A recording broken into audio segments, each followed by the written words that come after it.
The morning sun peeked through the faded curtains of Eleanor Wilson's small apartment.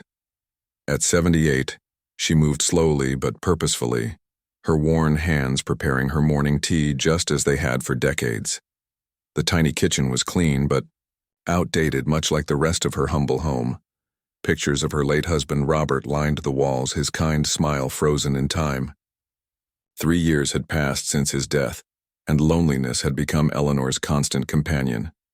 She sat at her small table, carefully counting out the pills she needed to take. Money was tight. Her pension barely covered rent and essentials, and each month brought the same worry about making ends meet.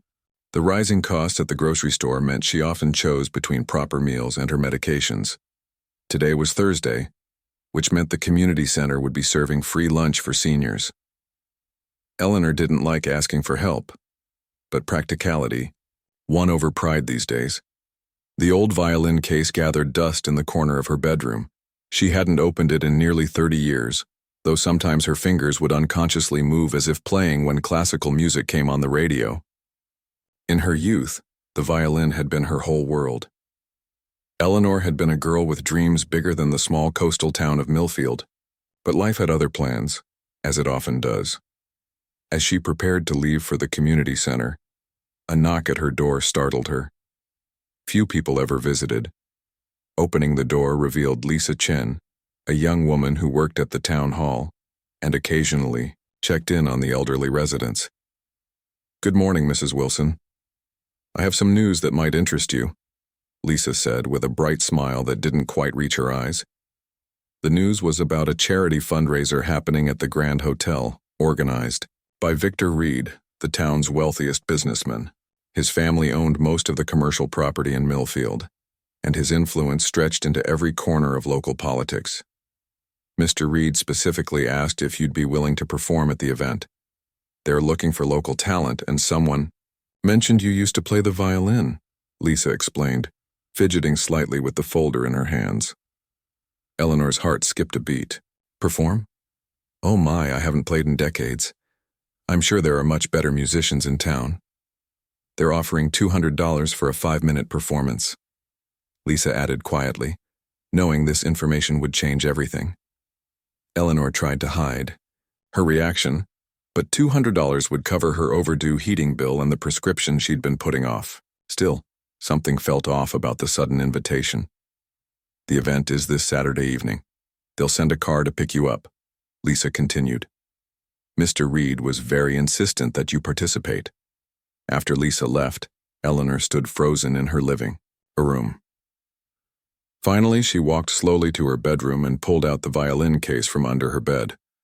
The case creaked open, revealing the instrument inside.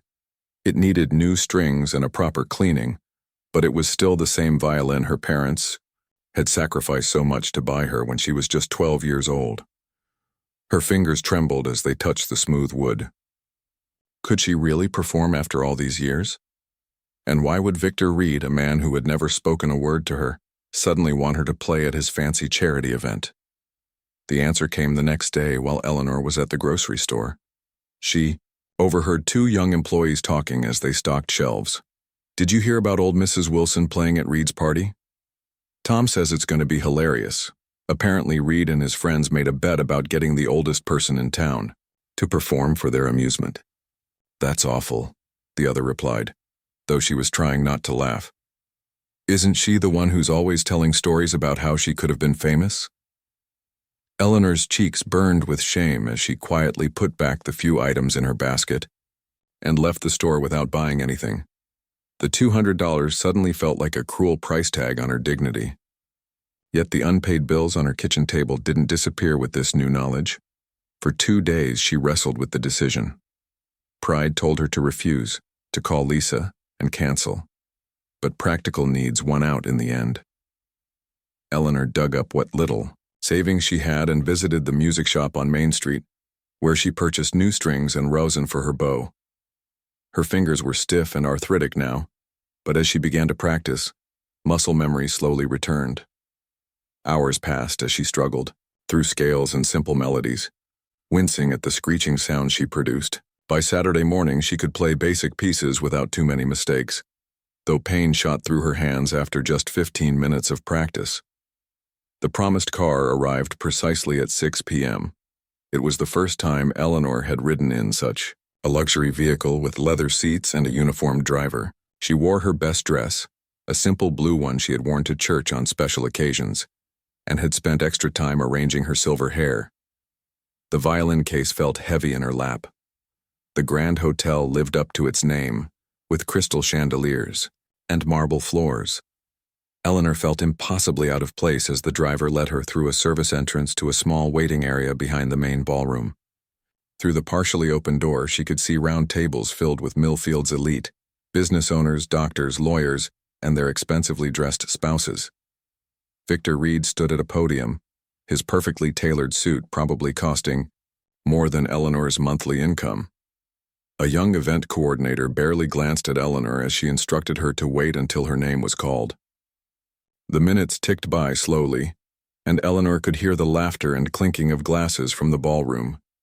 Her hands grew cold with nervousness. Finally, Victor Reed's voice boomed through the sound system. "Ladies and gentlemen, for tonight's special entertainment, I present to you a true Millfield original. She's been telling everyone for years about her musical talents, and tonight we finally get to experience them firsthand. Please welcome to the stage, Mrs. Eleanor Wilson." "Ciao." Coordinator nudged Eleanor forward. As she stepped onto the small stage, the bright lights momentarily blinded her. When her vision cleared, she saw dozens of faces looking up at her, most with barely concealed smirks or outright grins of anticipation.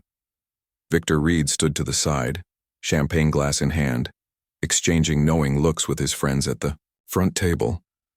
The silence of the room pressed in around her as Eleanor shakily removed her violin from its case. The wealthy audience waited, some already whispering behind their hands, others holding up phones to record what they expected would be an embarrassing performance. Eleanor's hands trembled as she positioned the violin under her chin, feeling the weight of their judgment, their cruel anticipation. In that moment, standing before people who saw her as nothing but an object of ridicule, Eleanor Wilson had never felt more alone. Eleanor stood frozen under the harsh spotlight, feeling the weight of 100 staring eyes. The violin felt strange in her hands after so many years, both familiar and foreign at the same time. From the corner of her eye, she could see Victor Reed smirking, champagne glass tilted slightly toward her in a mock toast. Next to him, his friends leaned forward in their seats, phones ready to capture what they expected would be an embarrassing failure. Her fingers trembled as she raised the bow. The first note came out shaky and uncertain, causing a few snickers from the audience. Eleanor closed her eyes, trying to block out the cruel faces. She took a deep breath, and something strange happened. In the darkness behind her eyelids, she wasn't in this ballroom anymore. She was 18 again, practicing in her parents' living room, the afternoon sun warming her shoulders. The second note was clearer. The third, stronger still. As her bow moved across the strings, decades melted away. Her arthritic fingers, which had struggled so painfully during practice, now seemed to remember their old flexibility. The piece she had chosen was Vivaldi's Winter from the Four Seasons. Challenging, but once upon a time, it had been her signature performance. The whispers in the audience gradually faded. Eleanor opened her eyes, no longer seeing the crowd, but seeing through them, lost in her own world of music. The notes flowed one into another, telling the story of bitter winds and icy landscapes. Her body swayed gently with the rhythm, and for the first time in years, the constant pain in her joints seemed to disappear. In the third row, a waiter who had been serving drinks stood motionless, tray forgotten in his hands. At the back of the room, Lisa Chen had slipped in, wanting to see how Eleanor was doing. Her mouth now hung open in astonishment. Even Victor Reed's smug expression had slipped, replaced by confusion and then disbelief. As Eleanor played, memories flooded back, not just of practicing, but of performing. She had played in small recitals and community concerts in her youth. There had been a scholarship offered to a prestigious music school in New York that she had turned down to care for her ailing mother. There were the private lessons she had given to neighborhood children to help pay bills. Music had never truly left her life. It had just been buried under the weight of responsibilities and hardships. The middle section of Winter demanded quick, precise finger movements, and Eleanor felt a moment of panic. She hadn't practiced enough for this part. But her muscle memory carried her forward, each note finding its place in the melody. A wrong note here and there didn't matter. The heart of the music shone through. In the front row, an older gentleman with silver hair sat up straighter, his attention completely captured. His name was Thomas Bennett, though no one in Millfield knew who he was. He was just visiting his daughter's family for the weekend and had been invited to the fundraiser as a courtesy to his son-in-law, who worked for Victor Reed's company. What the people of Millfield didn't know was that Thomas Bennett had been the principal violinist for the National Symphony Orchestra for over 30 years before his retirement. His trained ear recognized not just talent in Eleanor's playing, but formal classical training that had been refined through countless hours of disciplined practice. As Eleanor approached the final section of the piece, the room had fallen completely silent. Even the kitchen staff had paused their work, standing in the doorway to listen.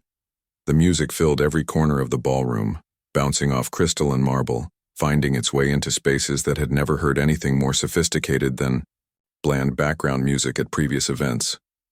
When the final note faded away, Eleanor lowered her violin and opened her eyes. For a moment, the silence continued. She blinked, suddenly aware again of where she was and why.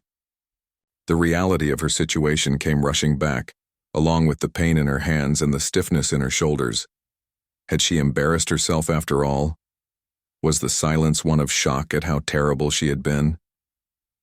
Then, from the back of the room, someone began to clap. Others joined in hesitantly at first, then with growing enthusiasm. It wasn't the polite, obligatory applause of people being kind to an old woman. It was the genuine response to something unexpected and beautiful. Victor Reed stood stiffly by the side of the stage, his face flushed. This wasn't the entertainment he had promised his friends. This wasn't funny at all. He cleared his throat and stepped toward the microphone, ready to move the evening along and away from this unexpected turn of events. But before he could reach the microphone, Thomas Bennett rose from his seat and approached the stage. He was still applauding, a wide smile on his face. "Excuse me," he said, his voice carrying across the now quiet room. "I don't mean to interrupt, but I must say that was extraordinary." Eleanor clutched her violin, unsure how to respond to this stranger.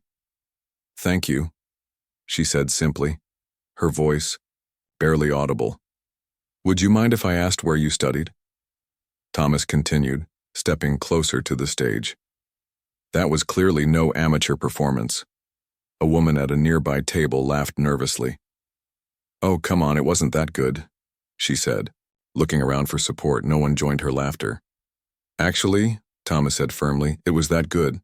I've spent my entire life performing and teaching classical violin, and I recognize classical training when I hear it."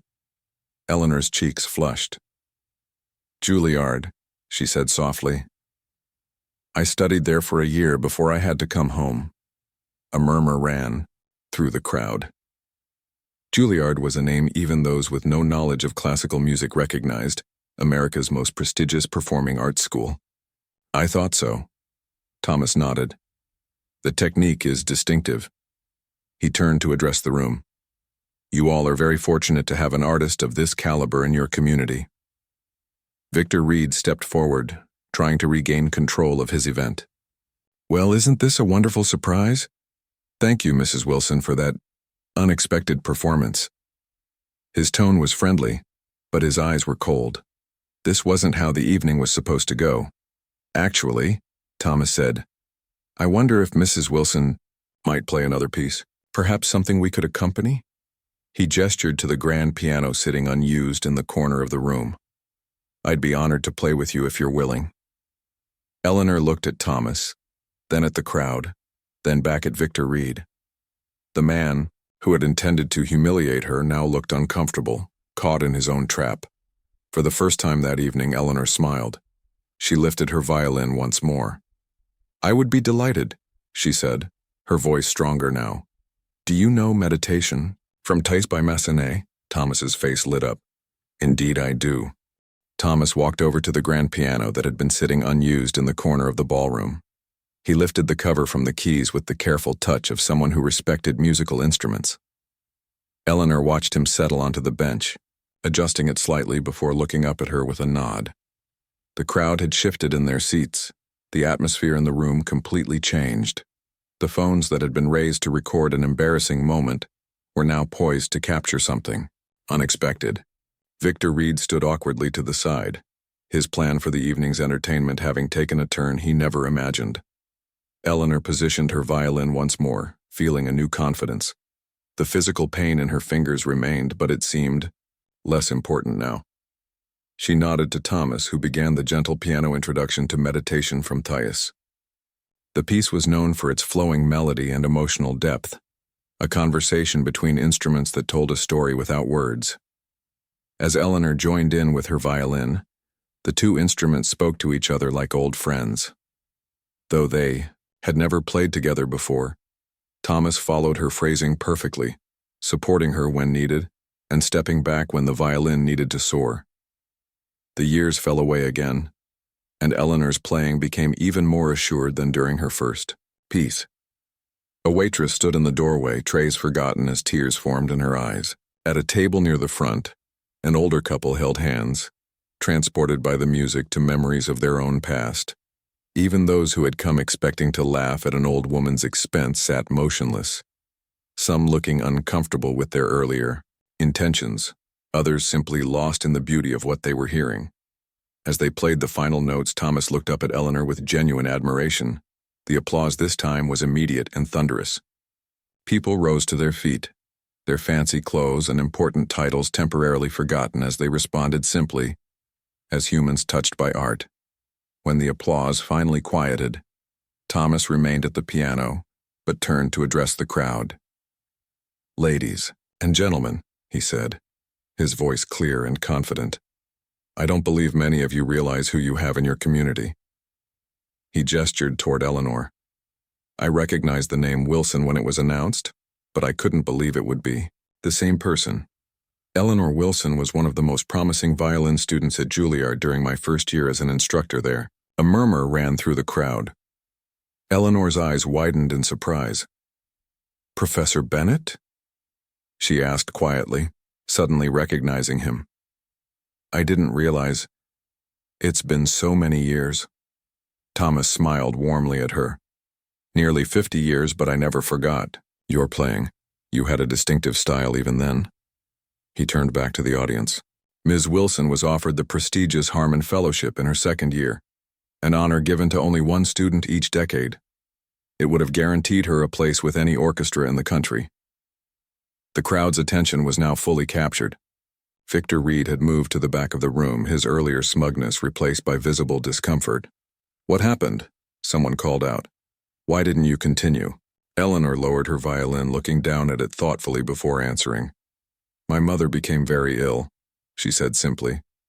"My father had passed away the year before, and there was no one else to care for her, so I came home." She shrugged slightly. "Life happens. I gave lessons for many years, though." "You were more than just a teacher," Thomas added. "You were one of the most naturally gifted musicians I encountered in my 40 years of teaching." From the back of the room, Lisa Chen raised her hand hesitantly. When Thomas nodded to her, she asked, "Did you ever regret coming back, giving up your career?" Eleanor considered the question carefully. The room waited in silence for her answer. "I regretted not being able to do both," she finally said. "But no, I never regretted choosing family. My mother lived another 15 good years, and I met my husband Robert here. Music remained in my life, just in a different way than I had planned." An older man in an expensive suit cleared his throat. "I took lessons from you when I was 10, he said, looking slightly embarrassed. "You were always so patient, even though I hated practicing." Others began to speak up. "You taught my daughter. You played at my parents' anniversary party in '85.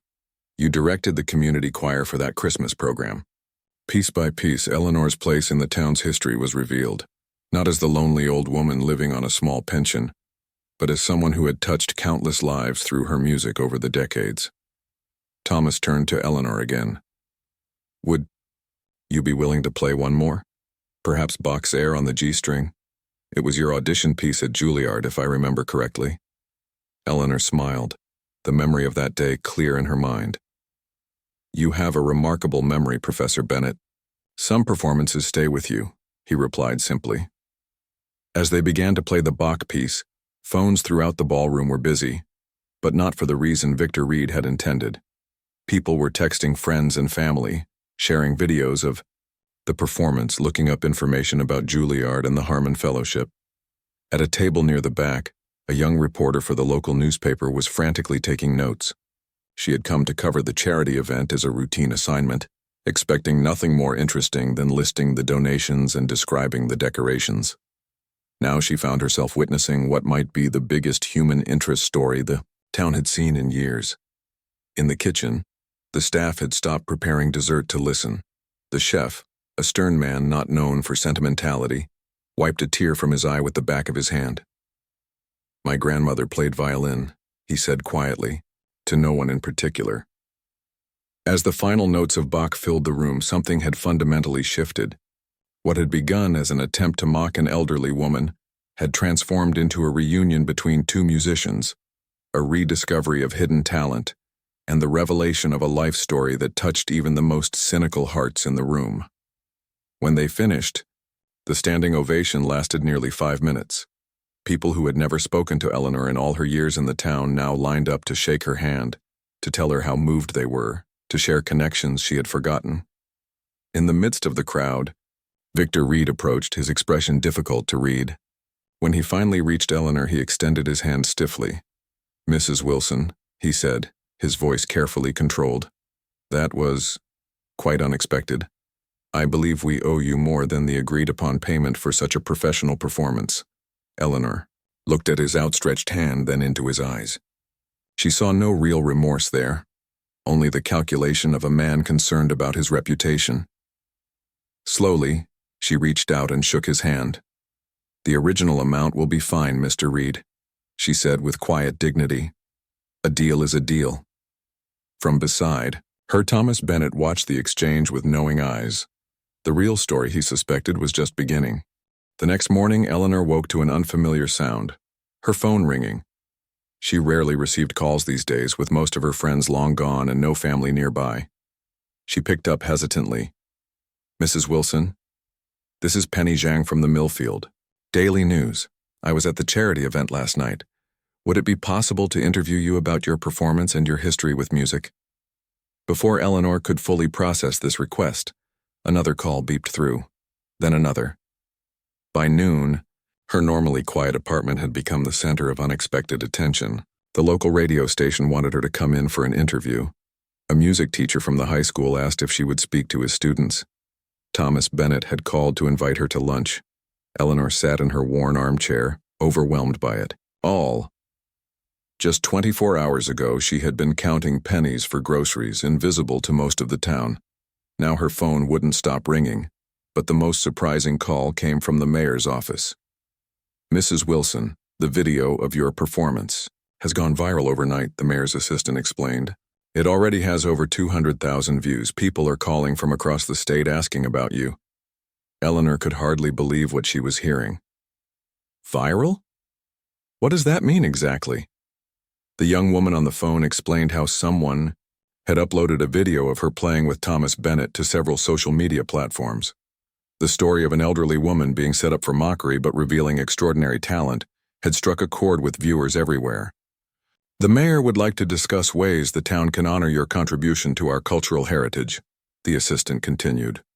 "Would tomorrow at 10 a.m. work for you?" After hanging up, Eleanor walked slowly to her bedroom mirror. The same face that had looked back at her for years was there, lined with age, framed by silver hair.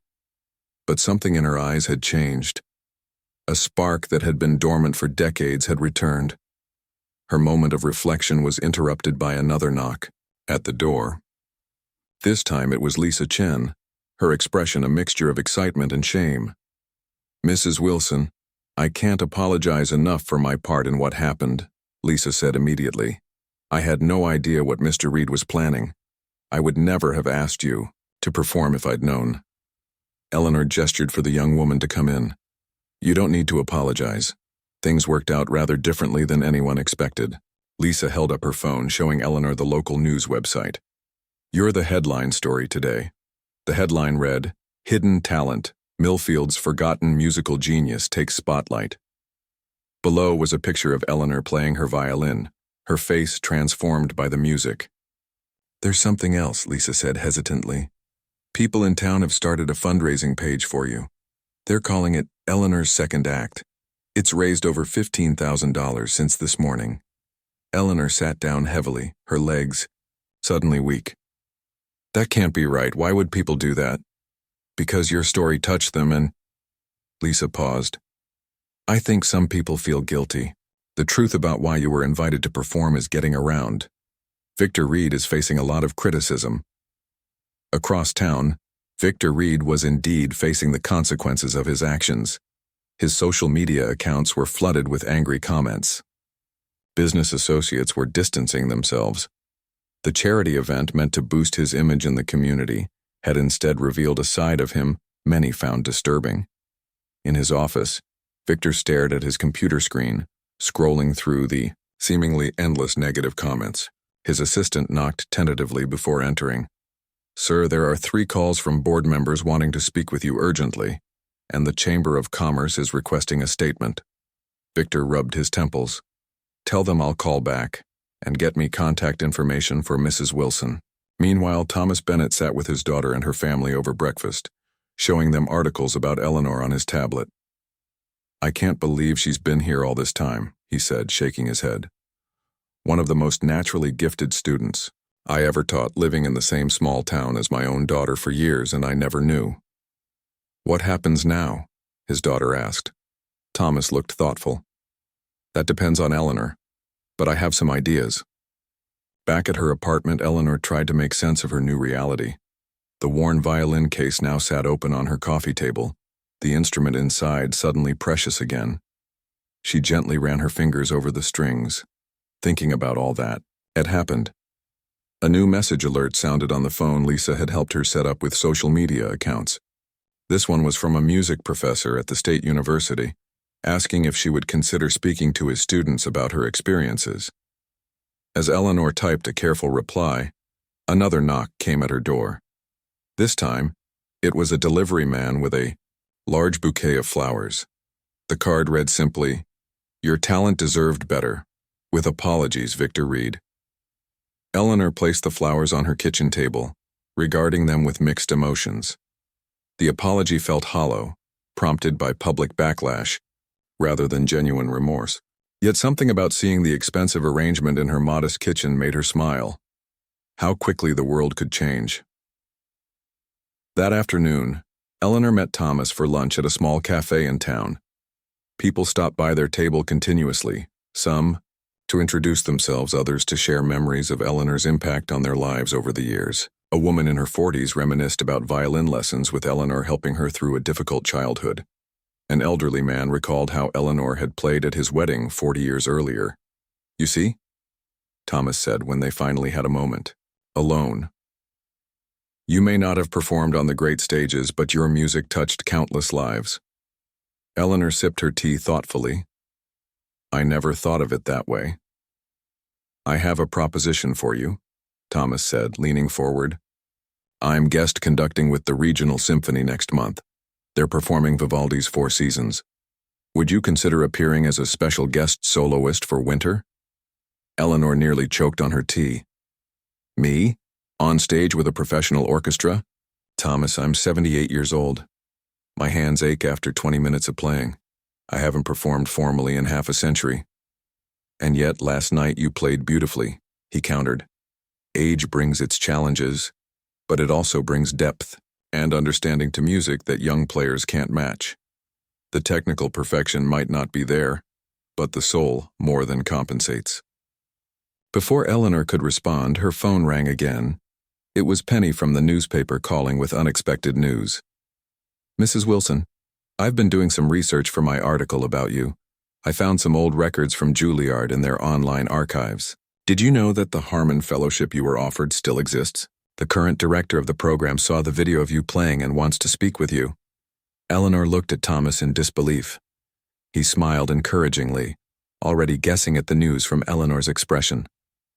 The music world hasn't forgotten you, Eleanor, he said after she ended the call. And now neither will this town. As they left the cafe, people on the street nodded respectfully to Eleanor. The same neighbors who had passed her without recognition for years now saw her, really saw her, for perhaps the first time. Eleanor walked with her head a little higher, her steps a little lighter. The pain in her joints remained, but somehow, it mattered less. She had spent decades believing her musical dreams were behind her. Now, in the winter of her life, an unexpected spring had arrived. 6 months had passed since that life-changing night at the Grand Hotel. The crisp autumn air carried the scent of fallen leaves as Eleanor sat backstage at the regional concert hall, gently applying rosin to her bow. Her hands still ached, but regular playing had brought back some of their former flexibility. Weekly sessions with a physical therapist, paid for by the Eleanor's Second Act Fund, had helped tremendously. The backstage area bustled with activity. Orchestra members in formal black attire tuned their instruments. Thomas Bennett, dressed in a conductor's tuxedo, checked his watch periodically. In 20 minutes, the sold-out performance would begin. Eleanor couldn't help but marvel at how dramatically her life had changed. The viral video of her performance had eventually reached over 5 million views. Interviews had followed, local news at first, then regional, and finally a segment on a national morning show. Her story of talent rediscovered in old age had inspired people across the country, but fame hadn't changed everything. Eleanor still lived in her small apartment, though it had been renovated with better heating and new appliances, courtesy of community donations. She had refused more extravagant offers, including Victor Reed's attempt to give her a new condo in his latest development. 5 minutes, Mrs. Wilson, a young stagehand said with a respectful nod. Eleanor smiled her thanks, trying to calm the butterflies in her stomach. Tonight would be the largest audience she had ever played for, over 2,000 people. The regional orchestra's annual gala had sold out within hours after they announced her as a special guest soloist. A light knock at the door revealed Lisa Chen, holding a small bouquet of violets. "I just wanted to wish you luck," Lisa said. "The mayor asked me to give you these. Half the town council is in the audience tonight." Eleanor took the flowers, touched by the gesture. "Thank you, dear. How's the youth music program coming along?" Lisa brightened. "We've got 30 students signed, up for the first semester. The donated instruments arrived yesterday. We're calling it the Eleanor Wilson Youth Orchestra." One of the most surprising developments of the past months had been the town's new commitment to music education. Eleanor had insisted that the majority of the money raised in her name go toward establishing music programs for underprivileged children. Instruments had been donated, volunteer teachers had stepped forward, and a forgotten room in the community center had been transformed into a practice space. "Ms. Wilson?" It was the concertmaster, an elegant woman in her 40s. "We're so honored to have you with us tonight. The orchestra would like to give you this." She handed Eleanor a small velvet box. Inside was a beautiful brooch in the shape of a violin, with tiny diamonds along the strings. "This belonged to our founder," the concertmaster explained. "She also came to professional music later in life. We thought you should have it now." Tears welled in Eleanor's eyes. Before she could respond, Thomas appeared at the door. "It's time," he said gently. As Eleanor walked onto the stage, the audience erupted in applause. People rose to their feet before she had played a single note. In the front row, she could see familiar faces from Millfield, the mayor, her neighbors, former students. Further back, she spotted Victor Reed, who had been noticeably humbler in recent months. His company had become the biggest donor to the town's new arts initiatives, though Eleanor suspected this was more about saving his reputation than genuine remorse. Under the bright lights, Eleanor took her position as soloist. She nodded to Thomas, who raised his baton. As the orchestra began the opening notes of Winter, Eleanor closed her eyes briefly, centering herself in the moment. When she joined in with her violin, her playing was not technically perfect. There were slight hesitations and minor imprecisions that a younger soloist might have avoided. But there was something in her performance that transcended mere technical skill. A lifetime of emotion poured into every note, a depth of understanding that only comes with years of joy and heartbreak, triumph and disappointment. In the audience, a teenage girl watched in rapt attention, her own fingers moving slightly as if playing along. She had been among the first students to join the youth orchestra, having never touched an instrument before. Now she practiced for hours each day, inspired by the elderly woman on stage. As the piece reached its conclusion, Eleanor felt a strange sensation, as if her younger self and present self had merged, the dreams of youth and the wisdom of age coming together in perfect harmony. The final notes soared through the concert hall, and for a moment, everything was still. Then came the applause, thunderous, heartfelt, and prolonged. Eleanor bowed carefully, mindful of her balance. Thomas stepped from the conductor's podium to present her with roses, and the concertmaster led the orchestra in their traditional tribute of foot stomping. Backstage after the performance, Eleanor was surrounded by well-wishers. A representative from the State Arts Council discussed a possible tour of schools. A recording producer proposed a special album featuring her story and music. University students asked for her advice on their musical careers. Through it all, Eleanor maintained the same gracious humility that had carried her through decades of teaching neighborhood children for small fees. Later that evening, as the crowd thinned, Eleanor sat alone in the now quiet green room. Thomas found her there, contemplating the violin in her lap. "That was beautiful, Eleanor," he said, sitting beside her. "How do you feel?" She considered the question carefully. "Complete," she finally answered. "For so many years I wondered what might have been. Now I don't have to wonder anymore." Thomas nodded, understanding. "And what comes next for you?" Eleanor smiled. "I've been invited to speak at Juilliard next month, about pursuing art at any age. After that, who knows? I'm thinking of writing a book about teaching music to children." "I think you'll do it all," Thomas said with conviction. As they left the concert hall, a group of children waited by the stage door, music cases clutched in small hands. Their parents had brought them to see living proof that talent and passion need not be limited by age. "Mrs. Wilson," they called out excitedly, "can you sign our programs? Will you come hear us play sometime?" Eleanor stopped to speak with each child, learning their names, asking about their instruments, encouraging their practice with the gentle authority of someone who had spent a lifetime nurturing young talent. One small boy tugged at her sleeve. "My grandma says you're famous now because you never gave up," he said. "Is that true?" Eleanor thought about the question. Her path hadn't been what she once imagined. No international tours, no recordings in her prime years, no celebrated career with a major orchestra. Yet music had remained her companion through life's hardships and joys. And now in her late 70s, she had found a new kind of success that meant more than any youthful achievement might have. "I think I'm here because I started again," she told the boy. "And that's something anyone can do at any age." As she walked toward the waiting car that would take her home, Eleanor looked up at the night sky, stars bright against the darkness. The cold air made her joints ache, but the violin, case in her hand, felt lighter than it had in years. Tomorrow there would be more interviews, more practice, more opportunities and challenges. But tonight she had played her music for an audience that truly heard her. The rest was just details. What had begun as an attempt to mock and humiliate had become a second chance at a dream long deferred. Life, Eleanor reflected, sometimes hid its greatest gifts in the most unlikely packages.